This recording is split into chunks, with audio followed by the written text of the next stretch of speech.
Hi friends, இங்கே பாருங்கள், நாட்டுக்கோழி சூப்பு கொதிச்சிட்ருக்கு.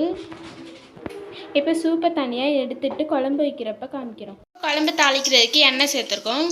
வெங்காயம் சேர்த்துக்கணும். பட்டை கிராம்பெலாம் சேர்த்துக்கலாம். புதினா மல்லி கருவேப்பிலை சேர்த்து நல்லா வதக்கி விட்டுக்கோங்க. இப்போ தக்காளி சேர்த்துக்கணும். நல்லா வதக்கி விட்டுக்கணும். பாருங்கள், தக்காளி வெங்காயம் நல்லா வதங்கிருச்சு.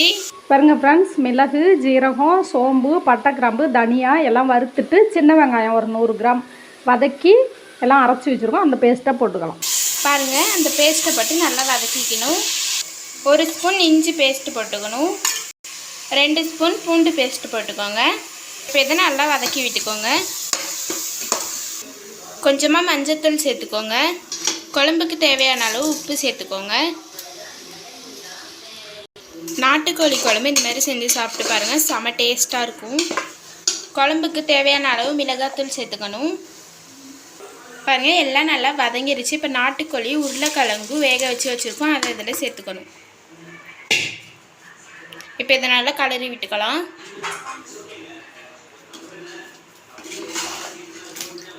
பாருங்கள், இந்த மாதிரி கலரிக்கணும். இப்போ கிரேவிக்கு தேவையான அளவு தண்ணி சேர்த்துக்கோங்க. இப்போ ஒரு தட்டு போட்டு மூடி நல்லா வேக வைக்கணும். இப்போ ரெடி ஆனோன்னு காமிக்கிறேன். நாட்டுக்கோழி கிரேவி சூப்பராக ரெடி ஆயிடுச்சு. இந்த மாதிரி மசாலா வறுத்து அரைச்சி உருளைக்கிழங்கு போட்டு செஞ்சு பாருங்கள், செம்ம டேஸ்ட்டாக இருக்கும். இந்த மாதிரி நீங்களும் செஞ்சு சாப்பிட்டு பாருங்கள். இந்த வீடியோ பிடிச்சிருந்ததுன்னா மறக்காமல் லைக் பண்ணுங்கள், ஷேர் பண்ணுங்கள், சப்ஸ்கிரைப் பண்ணுங்கள். மறக்காமல் பக்கத்தில் உள்ள பெல் பட்டனை கிளிக் பண்ணிடுங்க. Bye guys.